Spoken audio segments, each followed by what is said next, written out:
అర్ధరాత్రి స్వతంత్ర అగ్ని నుంచి నిద్రపోకుండా ప్రజాస్వామ్యాన్ని పరిరక్షించడానికి సినిమా మాధ్యమం ఉంటుందో మనకు తెలుసు. ఒక కర్తవ్యం తీసినప్పుడు ఎంతమంది ఆడపిల్లలు పోలీసులు అవ్వాలని కోరుకున్నారు, ఒక ఆడ తీసినప్పుడు ఒక సారా దాని మీద ఎట్లా వెళ్ళారు.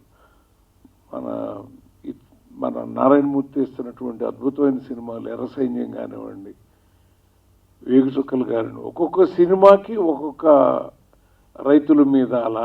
ఇవాళ తను ఒక బొమ్మ ఉంది వెనకాల చూడండి, ఆ ఒక్క షాట్తోనే తన హృదయాన్ని చెప్పేశాడండి.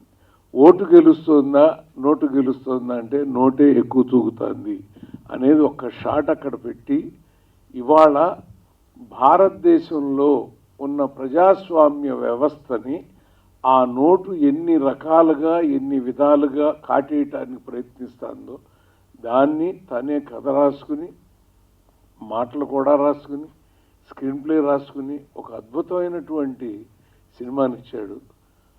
ప్రజల దురదృష్టం ఏంటంటే ఎలక్షన్ల ముందు ఈ సినిమా రిలీజ్ అయి ఉండాల్సింది నిజంగా. ఎందుకంటే గుండె తరుక్కుపోతుంది సినిమా చూస్తా అంటే. అబ్బా ఇంత అసలు ఓటర్లు ఎలా అయిపోతున్నామా, మన జీవితాలు ఎలా వెళ్ళిపోతున్నాయా, మనం ఎన్నుకునేటువంటి వాళ్ళు ఈ పరిస్థితుల్లో మనం వీళ్ళు ఎన్నుకుంటున్నామా అనేటువంటి భావన సినిమాలో అనుక్షణం కనిపిస్తోంది. కాబట్టి ఇప్పటికైనా పర్వాలేదండి, ఈ సినిమా చూసిన తర్వాత వచ్చేటువంటి ఏమన్నా ఉన్నా అందులో అయినా సరే ఓటర్ మారితే నారాయణమూర్తి చేసిన ప్రయోగం విజయవంతమైనట్టు. ఆయన ఆలోచన ప్రజలకి చేరాలి. ఒకటే మాట అండి, ఓటు కోసం ఎవరన్నా వచ్చినప్పుడు దయచేసి ఇలా చేయి చాపొద్దు, ఇలా నిలదీయండి అనేదే ఒక అద్భుతమైనటువంటి అంశంతో ఈ సినిమా ముడిపడి ఉంది. నారాయణమూర్తి ఒక అద్భుతమైన విజయాన్ని నువ్వు సాధిస్తావని నాకు నమ్మకం ఉంది. ఎందుకంటే ప్రజల కొరకు ప్రజల యొక్క మనిషి అయిన నీ చేత నిర్మించబడిన ప్రజాస్వామ్యం ఇది మార్కెట్లోకి ఓటు వెళ్ళకూడదు, బట్ నీ సినిమా వెళ్ళాలి, వెళ్ళి అద్భుతమైన విజయాన్ని సాధించి వాళ్ళ హృదయాన్ని మార్చాలి. చిన్నప్పటి నుంచి సినిమాలు చూస్తున్నానండి. అప్పుడు ఏం చేశారు, నేను డిగ్రీ చదువుతున్నప్పుడు అలాంటి సినిమాలే. ఇప్పుడు మళ్ళీ ఇన్నాళ్ళైంది ఇది అలాంటి సినిమాలు తీస్తూ. నమస్కారం sir, hats off to you. And ఎప్పుడు ఏదో మెసేజ్తో ఆయన సినిమా తీస్తుంటారు. ఇవాళ మార్కెట్లో ప్రజాస్వామ్యం చూశాను నేను, చాలా మంచి సినిమా. ఇసుక మాఫియా గురించి తెలుసు కానీ కొద్దిగా డీటెయిల్డ్గా ఎంత నష్టం నాకు ఇప్పుడు అర్థమైంది. అండ్ మీరు బాగుండాలి గురుగారు, సినిమా బాగుండాలి. And love you. థ్యాంక్స్ అండి, ధన్యవాదాలు. నమస్కారం. ఆర్ నారాయణమూర్తి గారు అంటే సినిమా ఫీల్డ్లో అందరికీ ఒక గౌరవం, రెస్పెక్ట్. ఎందుకు అంటే ఆయన ఒకే పందాలో ఎప్పుడు మెసేజ్ ఓరియంటెడ్ సినిమాలే తీశారు. ఎప్పుడు డబ్బు కోసం కానీ ఇంకోటి కానీ ఎప్పుడు ఆయన ఆలోచించి సినిమా తీయలే. ఆయన ఒక సముద్రాన్ని నీతున్నాడు. ఆయన నిజంగా ఇందాక చెప్పినప్పుడు great, hats off to you sir. ఒక మంచి మెసేజ్. ప్రజలు తప్పకుండా ఈ సినిమాని చూసి మారాలని నేను మనస్ఫూర్తిగా కోరుకుంటున్నాను. Thank you. నేను చిన్నప్పటి నుంచి ఆయన సినిమాలు చూస్తూనే ఉన్నాను, ఇప్పటికీ ఆయన తీస్తూనే ఉన్నారు అదే జోనర్లో. ఆర్ నారాయణమూర్తి గారంటే ఆర్ అంటే రెవల్యూషన్ అని చెప్పొచ్చు. సో ఆ రెవల్యూషన్ ఎప్పుడు సమస్యల మీద ఫైట్ చేస్తూనే ఉంటారు. సో ఆర్ అంటే రెవల్యూషన్, ఆర్ అంటే రెస్పెక్ట్. మీకు అంతకంటే ఏం లేదు సార్. ఇప్పుడు సినిమా చూసాం, మార్కెట్లో ప్రజాస్వామ్యం. నిజంగా మార్కెట్లో ప్రజాస్వామ్యం ఒక సినిమా, ఆయన ఎన్ని సమస్యలు మాట్లాడారు అన్నీ మాట్లాడారు. నిజంగా ఆయన పాకెట్లో చాలా సమస్యలు ఉన్నాయి, ప్రజా సమస్యలు. మార్కెట్లో ప్రజాస్వామ్యం, ఆయన పాకెట్లో ప్రజా సమస్యలు ఉన్నాయి. అవన్నీ ఆయన తీసిన సినిమాల్లో చాలా ఉన్నాయి. లిస్ట్ అవుట్ చేస్తే చాలా మందికి న్యాయం చేయొచ్చు అనిపిస్తుంది నాకు. సో వన్స్ అగైన్ మీ టీం అందరికీ నా విషెస్ చెప్తున్నాను. Thank you. నారాయణమూర్తి గారంటే నాకు చాలా గొప్ప గౌరవం, చాలా ఇష్టం. ఎర్ర సైన్యం అలా ఎన్నో సిల్వర్ జూబ్లీ సినిమాలు చేశారు. ఈ మార్కెట్లో ప్రజాస్వామ్యం చాలా బాగుంది. ఎప్పుడు ప్రజా సమస్యల మీద పోరాటం చేసే యోధుడు మా నారాయణమూర్తి. ఆయన ఎప్పుడూ బాగుండాలి. ఈ సినిమా సూపర్ హిట్ అవ్వాలని మనస్ఫూర్తిగా కోరుకుంటున్నాను. All the best sir. అభ్యుదయం పేరు చెప్తేనే ఆమె దూరం వెళ్ళిపోతున్న జనం ఒకవైపు, అభ్యుదయ సినిమా అంటే థియేటర్ కూడా చూడకని పరిస్థితి ఇంకోవైపు. ఈ రెండింటి మధ్యలో తన పోరాటం ప్రారంభించాడు తమ్ముడు ఆర్ నారాయణమూర్తి. మా గురువు గారు అంటారు, ఎదుటివాడి శక్తి నీకు తెలిసేంత వరకు నువ్వు పోరాడుతూనే ఉంటారా, పోరాడిన తర్వాత ఒకటే దెబ్బ కొట్టు, ఆ ఒక్క దెబ్బతో వాడు చేస్తాడు అని మా గురుగారి మాట. అది గురుగారికి మాట తమ్ముడు నారాయణమూర్తి వర్తిస్తుంది. కానీ తను ఒక్క సినిమా ప్లాన్ చేసి 8 నెలల నుంచి ఇంకా ఇంకా ఇంకా ఇంకా ఇంకా ఆలోచిస్తాను అన్నాడు. ఈ లోపల 2 సినిమాలు తీసాడు ఈ పెద్ద మనిషి. అంటే ఈ అభ్యుదయ సినిమా తీయటానికి కేవలం తెలివితేటలు బుర్ర కాదు కావాల్సింది, గుండె ధైర్యం కావాలి. ఆ గుండె ధైర్యం నిండుగా ఉంది తమ్ముడికి. డెఫినెట్గా తన విజయం సాధిస్తాడని, తనకి ఎంత గట్స్తో తను ఫైట్ చేస్తున్నాడో అంత గట్స్తో డైలాగ్స్ ఉన్నాయి, అంత గట్స్తో సినిమా ఉంది, అంత గట్స్తో క్యారెక్టర్స్ కూడా ఉన్నాయి. జరుగుతున్నది చూస్తున్నట్టుగా అనిపిస్తుంది మనకి. డెఫినెట్గా జరిగిన నిజాన్ని ఒప్పుకున్నారు కాబట్టి ఈ సినిమాను కూడా జనం అంగీకరిస్తున్నారని మనస్ఫూర్తిగా కోరుకుంటున్నాను. Thank you very much. మాలాంటి వాళ్ళకి నేను నా సినిమాలో చిన్న మెసేజ్ పెట్టి ఏదో దాన్ని సినిమా తీద్దాం అనుకున్నప్పుడే నాకు భయం వేస్తూ ఉంటుంది. అలాంటిది ఆయన కంటిన్యూస్గా ఇన్నేళ్లుగా కమిట్మెంట్ తోటి ఎక్కడ కాంప్రమైజ్ కాకుండా తీస్తున్నారు. చాలా హ్యాట్స్ ఆఫ్ సార్, గ్రేట్. ఎప్పుడైనా నాకు ఏమైనా డౌట్ వచ్చినా నేను మిమ్మల్ని తలుచుకుంటాను యాక్చువల్లీ, అది ఎట్లా తీస్తున్నానని. అండ్ సినిమా తీయడమే కాదు, డైరెక్షన్, ప్రొడక్షన్ అన్నీ తనే, మళ్ళీ డిస్ట్రిబ్యూషన్ అన్నీ చూసుకోవడం ఈ కాలంలో rarest of the rare sir. మీరు హ్యాట్స్ ఆఫ్, చాలా గ్రేట్. ఈ సినిమా అలానే ప్రతిసారి ఒక అంశం ఎంచుకుంటారు ఆయన. ఈసారి ప్రజాస్వామ్యం దీని మీద ఆయన ఎంచుకునేది చాలా చాలా బాగుంది. అంటే కొంచెం నేను లీడర్, అది నాకు కొంచెం ఇంకా ఇంకా దగ్గరైంది సబ్జెక్ట్. చాలా బాగా చేశారు సార్, చాలా సూటిగా, చాలా ధైర్యంగా, చాలా ఎక్కడ కాంప్రమైజ్ కాకుండా చెప్పారు. I wish all the best. బాగా ఆడాలని, బాగా మీకు కమర్షియల్ సక్సెస్ రావాలని కోరుకుంటున్నాను. అనేక స్టార్లు ఉన్నారు, కానీ పీపుల్ స్టార్ నారాయణమూర్తి గారు ఒక్కడే. ఎప్పటికప్పుడు సమస్యల కేంద్రంగా, ప్రజా సమస్యల పైన ఒక నిర్మాణాత్మకమైన అవగాహన కల్పిస్తున్నటువంటి గొప్ప భారతదేశంలోని ఏకైక పీపుల్ స్టార్ నారాయణమూర్తి గారు. ఇవాళ వారసత్వ రాజకీయాల యొక్క గుట్టుని, ఆ లోగుట్టుని, ఇవాళ ప్రజాస్వామ్యం యొక్క స్వరూప స్వభావాల్ని, ఇవాళ ఓటు యొక్క విలువని చాలా అద్భుతంగా ఈ చిత్రం ద్వారా చాటి చెప్పారు. ఈ జాతికి ఏ రకమైన సందేశం కావాలనో ఆ రకమైన సందేశాన్ని అందిస్తున్నటువంటి నారాయణమూర్తి గారిని ఈ సందర్భంగా వారికి నేను శుభాకాంక్షలు తెలియజేస్తున్నాను. ప్రజాస్వామ్య జనయిత్రిని మార్కెట్లో పెట్టి కార్పొరేట్ రేటుతో కొనొద్దు, ఓటును అమ్ముకోవద్దు అని డాక్టర్ బిఆర్ అంబేద్కర్ చెప్పినటువంటి ఒక గొప్ప ప్రజాస్వామ్య స్ఫూర్తిని వాగ్దానం చేస్తున్నటువంటి ఈ ప్రజాస్వామ్యంలో, మార్కెట్లో ప్రజాస్వామ్యం అనే సినిమా గొప్ప సినిమా అవుతుంది అని ఈ సందర్భంగా మరొకసారి నేను కోరుకుంటూ ఈ సినిమా బాగా ఆడాలని మనసారా కోరుకున్నాను. మోర్ దెన్ గురించి అందరు చెప్పారు. ఇవాళ సబ్జెక్ట్ ఏంటంటే సినిమా విషయం, దాని సారం ఏంటంటే ఓటు. 18 నుండి సుమారు 35-40 ఏళ్ళు ఉన్న యువకులారా, నా బిడ్డలారా, 18 నుండి 35 సుమారు 38 ఏళ్ళు ఉన్న భారతదేశంలోని యువకులారా, మా బిడ్డలారా, మీరు 67% ఉన్నారు. 67% ఇన్ దిస్ కంట్రీ. ఈ సినిమా రేపటి భవిష్యత్తు రాజకీయం ఎట్లుండాలి, ఏ రాజకీయ నిర్మాణం ఉండాలని, మీ భవిష్యత్తును ఎట్లా మార్చుకోవాలనడానికి ఈ సినిమా మీకు ఒక గైడ్గా, ఒక డిక్షనరీగా, ఒక ప్రశ్నించే ప్రశ్నగా, దాని మీద అన్వేషించే ఒక అన్వేషణ గుర్తుగా కనిపిస్తాడు. ఒకసారి మన జీవితాన్ని మనం డ్రైగా అనిపిస్తుంది. మన ముఖం మనం చూసుకుంటే ఏం బాగుండదు, కానీ ఒక ఫోటోగ్రాఫర్ ఫోటో తీసి ఫ్రేమ్ కడితే ఎట్లుంటుందో అప్పుడు మనకు జీవితం తెలుస్తుంది. కాబట్టి ఇక్కడ ఈ క్లాస్లో చూపినట్టు మన అన్నలు ఇందరు చెప్పినట్టు ఓటు అది ఒక రాజకీయమైన శక్తి. ఆ ఓటును బందీ అయిందంటుండు ఈ సినిమాలో.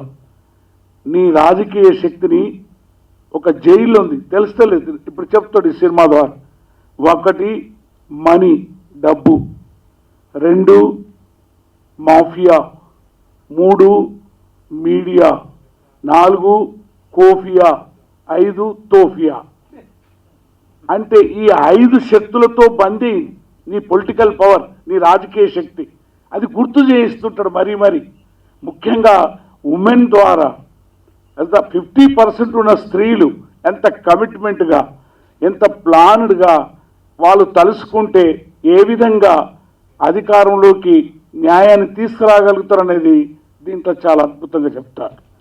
అందుగురించే ఇది ఒకసారి ఇట్లా బందీ అయిన ఈ ఓటు దాని వెనుక కొన్ని శక్తులు ఉన్నాయి. ఆ శక్తి కనిపించదంటాడు, అదే కార్పొరేటర్ శక్తి అంటాడు. ఈ కార్పొరేటర్ శక్తి ఇక్కడ రాజకీయ అధికారాన్ని కత్తులతోటి, తుపాకులతోటి, తూటాలతోటి, బాంబులతోటి లేదా రాజు తీసుకొచ్చేది కాదు. ప్రజలారా, మీ చేతిలో ఒక శక్తి ఉంది, ఒకసారి చూసుకోండి అంటాడు. అందుగురించే ఓట్ల విప్లవం వర్ధిల్లాలి, ప్రజాస్వామ్యాన్ని రక్షించుకుందామని ఒక మెసేజ్ ఇస్తున్నారు. ఓ నా ప్రియమైన ప్రజలారా, నా ప్రియమైన తెలుగు ప్రజలారా, ఇప్పుడు మీరు 18 నుండి 35-40 ఏళ్ళున్న మీరు మీ రాజకీయాన్ని, మీ భవిష్యత్తును మీరే నిర్ణయించుకోండి అని ఒక కవి, ఒక కళాకారులు మేమందరము మీ అందరికీ 2 చేతులెత్తి నమస్కరిస్తూ ఈ సినిమాని ప్రతి వారు వెళ్ళి దీనిని చూడాలని, ఇప్పుడు ఎన్నికలు జరిగినా కానీ ఎన్నికల ప్రక్రియ వస్తూనే ఉంటుంది, ఈ సినిమా తప్పకుండా చైతన్యం తీసుకొస్తుందని చెప్తూ ప్రజాస్వామ్యాన్ని రక్షించుకుందాం, సేవ్ డెమోక్రసీ అనేది భారతదేశం మొత్తం మీద ఇప్పుడు ఒక మహత్తర ఉద్యమం వస్తుంది. యూ కెనాట్ ఇమాజిన్, అతి షార్ట్ పీరియడ్లోనే ఒక మహత్తరమైన ప్రజాస్వామ్యాన్ని రక్షించుకుందామనే ఒక మహత్తర ఉద్యమం రాబోతుంది. ఈ ఓట్ల విప్లవంలో 1 మ్యాన్ 1 ఓట్ 1 వాల్యూ. రాజైనా, మంత్రి అయినా, ముఖ్యమంత్రి అయినా, రౌడీ అయినా ఒకటే ఓటు, ఒకటే విలువ.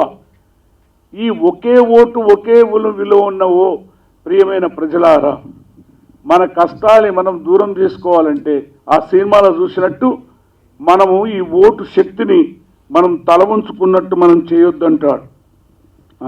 ఆ సినిమాలో వచ్చే మెసేజ్, నీ తలను వంచుకోకు, నీ తలను నువ్వు వంచుకున్నట్టు చేసుకుంటున్నావు అంటాడు. అందుకే ఓట్ల విప్లవం తీసుకొద్దాం, మన ఓటుని రాజకీయ అధికారంలోకి ఒక మహోన్నతమైన, ఒక మంచి ఆలోచన ఉన్న వాడిని తీసుకొస్తే పార్లమెంట్ అసెంబ్లీలో, పార్లమెంట్లో జరిగిందే అవుతుంది.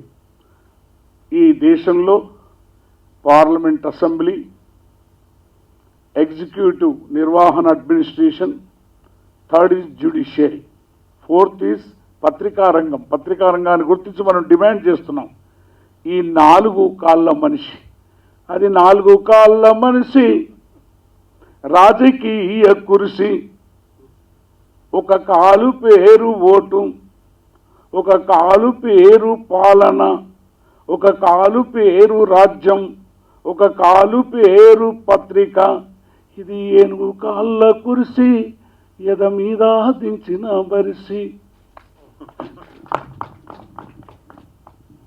ఆ రాజకీయాన్ని ఓ నా ప్రియమైన యువకులారా, బిడ్డలారా, మీరు ఆనందం కోసం, సంతోషం కోసం అనేక సినిమాలు చూడడానికి వెళ్తారు. సినిమా గొప్ప కళారూపం. ఇక్కడ చాలామంది పెద్దలు ఉన్నారు. కాబట్టి ఈ ఓట్ల విప్లవం రావాలని, ఆ ఓట్ల విప్లవం ప్రజాస్వామ్యాన్ని రక్షించుకోవడానికి రావాలంటున్నాడు.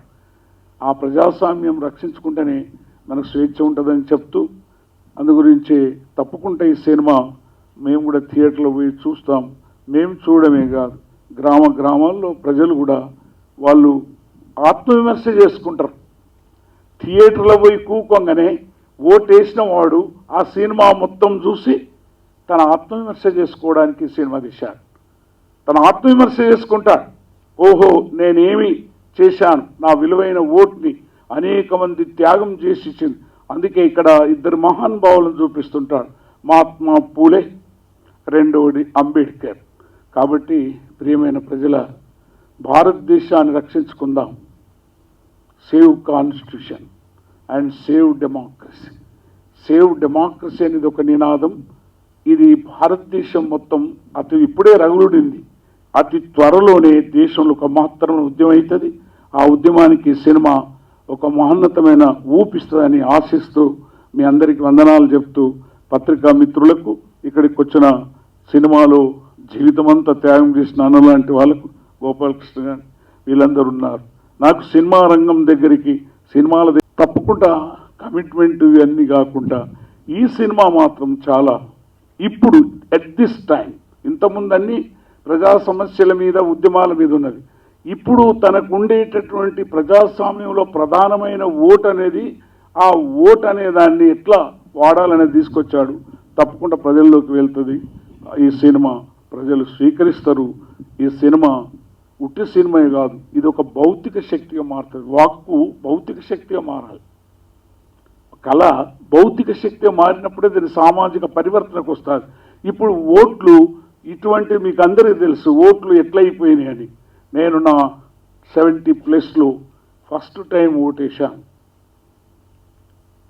ఇప్పుడు ఆయన సినిమా చూసినప్పుడు ఓహో, నేను తప్పు చేయలేదనుకున్నాను. అంటే నేను ఇయ్యలే, ఫస్ట్ టైం ఓటేశాను. అంటే ఈ దశ, అది ఈ దశలో ఓట్ల విప్లవం రావాలి. ప్రజాస్వామ్యాన్ని రక్షించుకుందాం. నారాయణమూర్తి చాలా గొప్ప పని చేశారు. ధన్యవాదాలు. గోవర్ధన్ గారు, కళ కోసం కాదని, అది ప్రజల కోసం అని నమ్మడమే కాకుండా దాదాపు 25-26 చిత్రాల్ని నారాయణమూర్తి గారు స్నేహ చిత్ర బ్యానర్ మీద నిర్మిస్తూ వచ్చారు.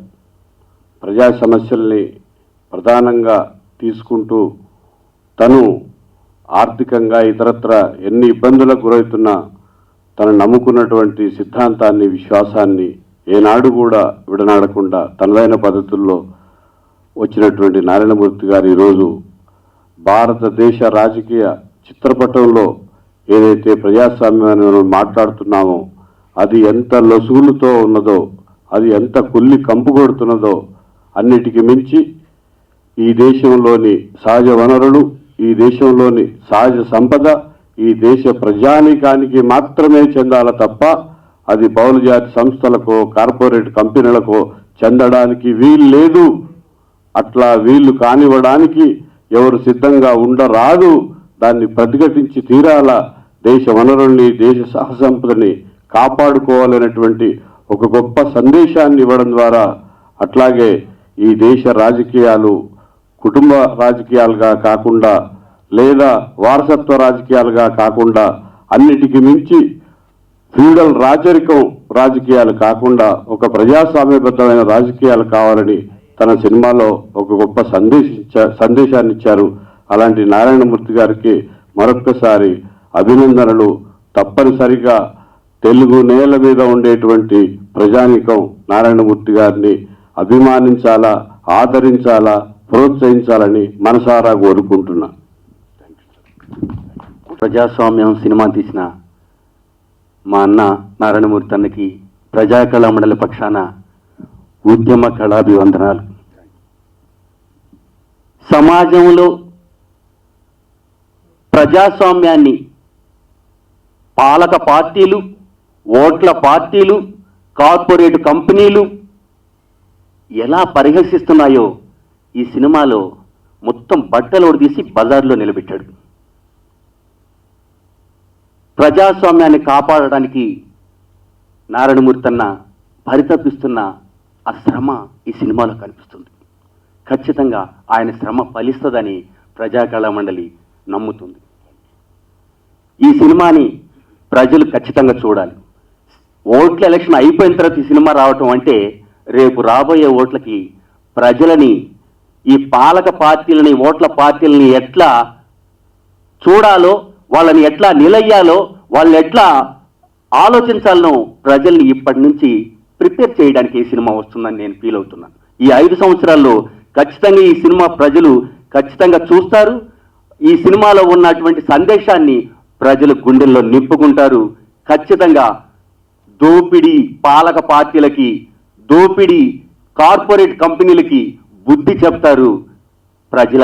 ప్రజాస్వామ్యాన్ని నిలబెట్టుకుంటారని, ఈ సినిమా అంత విజయవంతం కావాలని మనస్ఫూర్తిగా కోరుకుంటూ ప్రజాకళ మండలి పక్షాన నారాయణమూర్తి మరొక్కసారి ఉద్యమాభివందనాలు తెలియజేస్తూ సెలవు. మనుషులు 7 ఉంటారంటారు.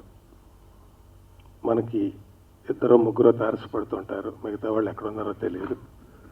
కానీ నా నమ్మకం ఆర్ నారాయణమూర్తి లాంటి మనుషులు ఒక్కడే ఉంటాడు, మిగతా 6 లేరు. ఈయనే ప్రపంచానికి ఒక్కడే. ఈయన బలం అంతా కూడా ప్రజల్లో తిరగడం, ఒక పర్వతంలో నడవడం, దినపత్రికలన్నీ చదవడం, అది ఆయన చదివిన పుస్తకాలు. ఈ సినిమాలో ఒక నాటకం కాంటెంపరీ సమస్యల్ని ప్రతిబింబిస్తుంది. ముగింపు ఏదో ఉంటుంది, ఈ సినిమాకు కూడా ఏదో ముగింపు ఇచ్చారు. ముగింపు అలాగే జరిగిందా, ఇంకోలా జరిగిందా, అది కాదు. నాటకం కూడా ప్రజల్ని ఆలోచింపచేసే స్థాయికి తీసుకెళ్ళి ఆపి అక్కడ ఒక ముగింపునిచ్చి ముగించడం. అలాగే ఈ సినిమా కూడా 5 సంవత్సరాల దినపత్రికలన్నీ వెండితెర మీద ఆవిష్కరించినట్టుగా కనిపిస్తుంది మనకి. సో అవన్నీ కలిపి వాటికి ముగింపు ఏమైనా కానివ్వండి, మనం ఇన్ని సమస్యలు ఉన్నాయా, ఇన్ని రకాల పరిస్థితుల్లో కూరుకుపోయి ఉన్నామా, వీటికి ఎన్నిటికి పరిష్కారాలు దొరికాయి, ఇంకెన్నిటికి దొరకాలి, ఇవన్నీ ఒక ఆలోచనలో ఉండిపోతాం. ఒక రకంగా చూస్తే ఇది సోషల్ ఇష్యూస్ మీద తీసిన సినిమా కాబట్టి అప్పుడే అయిపోయిందా అనిపిస్తుంది 3 గంటలు చూసినా కూడా. సీరియస్ మ్యాటర్స్ అన్నీ కూడా. కానీ మనకి ఆయన గురువుగారు అన్నట్టుగా ఇది రాబోయే ఎన్నికలకి సూచన కూడా. ఇది అంతం కాదు. గత ఎన్నికలకి, ఈ ఎన్నికలకి, రాబోయే ఎన్నికలకి అన్నిటికీ మధ్యలో ఉన్న సమస్యలు ఇవన్నీ. ఈ సమస్యలకు ఒక్కొక్కసారి ఒక్కొక్క ముగింపు రావచ్చు. పరిస్థితులు మారకుండానే అలాగే ఉండొచ్చు. మారాలని ఆశిస్తూ ఈ సినిమా గొప్ప విజయం సాధించాలని నమ్ముతూ నాకు ఒక మంచి వేషం ఇచ్చినందుకు ధన్యవాదాలు తెలుపుకుంటూ థ్యాంక్ యూ. స్టార్ దానికి పర్ఫెక్ట్ నిర్వచనం నారాయణమూర్తి గారు. ఎందుకంటే ప్రజా సమస్యల మీద సినిమా తీస్తూ, ఒక సినిమా కాదు దాదాపు 25 సినిమాలు తీశారు. సమస్యల మీద సినిమా తీయటం ఒక ఎత్తు, సినిమా తీయటం ఒక ఎత్తు. ఎందుకంటే ఆయన సినిమాల్లో నేను ఫస్ట్ టైం చేయటం నాకు ఒక కొత్త ఎక్స్పీరియన్స్. ఈయన ట్రాక్ ఉండదు, ట్రాలీ ఉండదు, క్రెయిన్ ఉండదు, జనం ఉండరు, కానీ జనంతో సినిమా తీస్తారు, జనం కోసం సినిమా తీస్తారు. 1 man షో, 1 man ఆర్మీ అనేది మనం మాటల్లో వింటాం, బట్ డైరెక్ట్గా నేను చూశాను. కురుక్షేత్ర పోరాటంలో నరుడు నారాయణుడు, కృష్ణార్జునులు గెలవటానికి ఎంత ముఖ్యం మనకు తెలుసు. ఇక్కడ నరుడు ఆయనే, నారాయణుడు ఆయనే. ఎందుకంటే ఆయన తీసుకున్న ఈ కాన్సెప్ట్ మామూలు కాన్సెప్ట్ కాదు. ఇసుక మీద ఒక అద్భుతమైన గవర్నమెంట్ పడిపోవటానికి, ఇంకో కొత్త గవర్నమెంట్ రావటానికి కారణం ఈ పాయింటే. ఎందుకంటే లోకల్గా ఎమ్మెల్యేలు ఆ ఇసుక విషయంలో ఎంత ప్రజల్ని ఇబ్బంది పెడుతున్నారు. చాలా డీటెయిల్గా డస్ట్ కాడినుంచి, యాక్సిడెంట్ల కాడినుంచి, చంపేయటం కాడినుంచి, పంచుకోవటం కాడినుంచి, సంపాదించడం కాడినుంచి చాలా డీటెయిల్గా ఈ సినిమా తీశారు ఆయన. ఈ సినిమా చాలా పెద్ద హిట్ అవ్వాలి. ఈ సినిమాలో నేను యాక్ట్ చేసినందుకు గర్వపడుతున్నాను. ఆయన్ని ఆయన టీంని అందరినీ ఆల్ ది బెస్ట్. మార్కెట్లో ప్రజాస్వామ్యం హిట్ అయ్యి ఇంకా ఆయన ప్రజల కోసం ఎన్నో సమస్యల మీద సినిమాలు తీయాలి, అవన్నీ ఆడాలని మనస్ఫూర్తిగా కోరుకుంటున్నాను. Thank you. Leader versus cadre, ఓ రామాంజనేయ యుద్ధం. అలాంటి దశలో నేను మ్యాక్సిమం కొత్త వాళ్ళని పెట్టారనే క్యారెక్టర్కి తిరుగుతున్నప్పుడు విజయవాడలో పరిచయం అయ్యారు మేడం గారు వేషం వచ్చారు. రామ్మ వారి పేరు విజయవాడ భవానీ గారండి. ఆవిడకి నాటక పరిచయం లేదు, అసలు ఏమీ లేదు. గురువు గారు వేషం ఉందంటే ఒక మనిషి చెప్తే వచ్చారండి. వారు చూసా, వారి యాంగ్జైటీ చూసా, ఆవిడని మెయిన్ క్యారెక్టర్ పెట్టిన తర్వాత తెలిసింది guruji, she's very good performer అండి, ద బెస్ట్ ఇమిటేటర్ అండి. నేనేం చెప్తే పట్టుకోవడం చేస్తుందండి. సో ఆవిడ ఎంత బాగా చేస్తుందో మీరందరూ చూశారు, పెద్దలు మీరందరూ చూశారు, మిత్రులారా, పాత్రిక మిత్రులారా. వారి స్పందన చెప్పమ్మా. నేను చెప్పేది ఏంటంటే, ఈ ప్లాట్ఫామ్ అనేది అంటే కళామ తల్లి వరం రావాలన్న ఎవరికైనా ఒక అదృష్టం ఉండాలి. ఈ ప్లాట్ఫామ్ అనేది నాకు ఇచ్చింది గౌరవనీయులైన ఆర్ నారాయణమూర్తి గారు. ఫస్ట్ ఆఫ్ ఆల్ నేను శిరస వంచి పాదవందనం చేస్తున్నాను. ఎందుకంటే కొత్త వాళ్ళకి అవకాశం ఇవ్వాలి అని, తెలుగు వాళ్ళకి అవకాశం ఇవ్వాలని చాలామంది చెప్తూ ఉంటారు. కానీ అందరికీ కొత్త వాళ్ళకి అనేది ఒక ఛాన్స్ అనేది ఇవ్వాలి, వాళ్ళు ఉన్న టాలెంట్ బయటికి రావాలని ఒక నిర్ణయంతో తీసుకొని, నేను సార్ది స్పీచ్ వింటూ ఉంటాను, నేను యూట్యూబ్లో చూస్తూ ఉంటాను. సో ఆ అవకాశం అనేది నాకు ఈ మార్కెట్లో ప్రజాస్వామ్యంలో మంచి క్యారెక్టర్ ఇచ్చి నాకు ప్రూవ్ చేసుకోవడానికి సహకరించారనమాట. సో ఫస్ట్ ఆఫ్ ఆల్ నేను గురుదేవో నమః అంటారు కదా, ఫస్ట్ ఆఫ్ ఆల్ నేను మాత్రం మీరేమన్నానండి సార్, నేను చెప్పండి. సో అక్కడికి వెళ్ళినాక నటన అంటే నాకు తెలీదు, జాబ్ ప్రొఫెషనల్లో ఉన్నాను. అక్కడికి వెళ్ళినాక మల్టీ టాలెంట్ అంటే direction, acting, dialogues, body language, everything. అసలు ఎంత ఎండలో కూడా నేను నేర్చుకుంది ఒక స్కూల్ లాగా అనుకున్నాను నేను. అసలు జాబ్ వేరు, టోటలీ నటన లైఫ్ వేరు. అక్కడ వెళ్ళాక అన్నీ చూసిన తర్వాత మల్టీ టాస్క్ అనమాట. ఏది చేసినా ఇలా చేయాలి, ఇలా చెందాలి.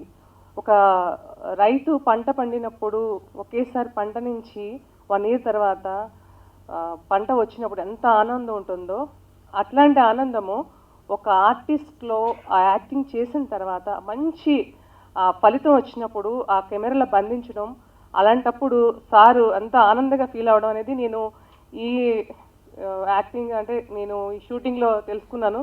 Really hats off you Narayanamurthy sir. ప్రేక్షకులందరూ కూడా మీరు ఆదరిస్తారని కోరుకుంటున్నాను. ధన్యవాదాలు. Thank you. ఇంట్లో ప్రజాస్వామ్యాన్ని చూసి మీ అమూల్యమైన సందేశాన్ని ఇవ్వాల్సిందిగా ఈ పెద్దలందరినీ నేను విజ్ఞప్తి చేశానండి.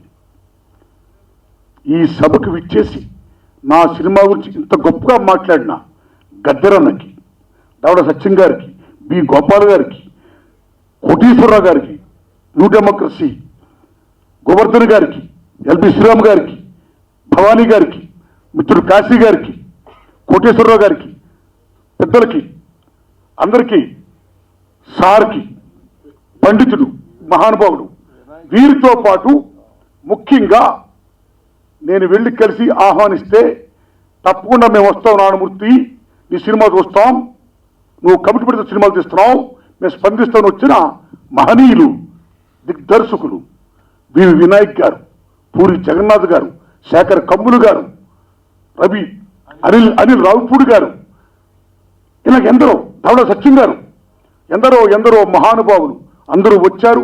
ఇంత టైం అయినా సరే మీరందరూ పాత్రికేయ మిత్రులందరూ ఇంత కోఆపరేషన్తో నాకు సహాయం చేస్తున్నందుకు సతీష్ గారికి, పాత్రికేయ మిత్రులారా మీ అందరికీ, జయకృష్ణ గారికి, తమ్ముడికి నా వందనాలు చెప్తున్నానండి.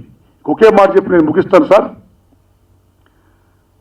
ఇక మార్కెట్లో ప్రజాస్వామ్యం ఏంటి, ఎలా ఉంది అనేది మొత్తం పెద్ద ఆయన గోపాలకృష్ణ గారు చెప్పారు, మిత్రులు చెప్పారు, గద్దరన్న విపులీకరించి మొత్తం చెప్పేశారండి. ఇక నేను కోరేది ఏంటంటే ప్రజాస్వామ్యాన్ని నిజంగా మనం పరీక్షించుకోవాలి. వేళ మొత్తం democracy system total collapsed. So వారసత్వపు రాజకీయాలు, ఓట్ బ్యాంక్ పాలిటిక్స్ అన్నిటినీ మించి ఈ ఫిరాయింపులు ఏవైతే ఉన్నాయో మొత్తం డెమోక్రసీని నాశనం చేసేస్తున్నాయి. ఈవేళ 50 కోట్లు పెడితే ఒక ఎమ్మెల్యే టికెట్, 100 కోట్లు పెడితే ఒక ఎంపీ టికెట్, 50 కోట్లు 100 కోట్లు పెట్టిన వాళ్ళు రేపు పొద్దున ఎన్నికల్లో నిలబడిన తర్వాత, వాళ్ళు గెలిచిన తర్వాత వాళ్ళు పెట్టిన 100 కోట్లు సంపాదించాలని చూస్తారా, లేకపోతే ప్రజలకు సేవ చేయాలని చూస్తారా? 100కి 200 కోట్లు సంపాదన చూస్తారు. Then how can you call it democracy? ఎలాగిది ప్రజాస్వామ్యం? ప్రజాస్వామ్యం కాదు, ధనస్వామ్యం.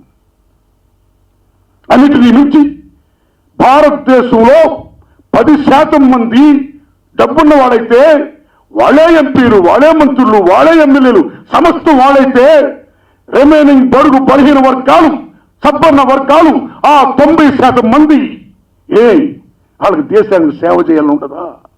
వాళ్ళకి ఎంపీలు, ఎమ్మెల్యేలు, మంత్రులు అవ్వాలని ఉండదా? మేము గొప్ప నాయకులు అనిపించుకోవాలని ఉండదా? ఉన్నా సరే ఏది అవకాశం, ఎక్కడి డబ్బు? సో దెన్ 90% రూల్ చేస్తున్నప్పుడు 10% రూల్ చేస్తున్నప్పుడు 90% పరిపాలింపబడుతున్నప్పుడు ఇది ప్రజాస్వామ్య దేశం ఎలాగవుతుంది? ఇది కాదు. అందుకే అబ్రహం లింకన్ మహానుభావుడు చెప్పినట్టు ప్రజాస్వామ్యం అనేది for the people, by the people, to the people అన్నాడు ఆయన. But actual what going in మన India for the people, far over the people అయిపోయింది. By the people, buying the people అయిపోయింది. To the people, torturing the people అయిపోయింది. ప్రపంచంలోనే అతిపెద్ద ప్రజాస్వామ్య దేశం మన భారతదేశం, పేరుకు మాత్రమే. బట్ యాక్చువల్ ఈవేళ ప్రపంచంలోనే నిజంగా అసలు శిశులు ప్రజాస్వామ్య దేశం భారతదేశం కాదు అనేటట్టుగా ఈవేళ తంతు ఉంది.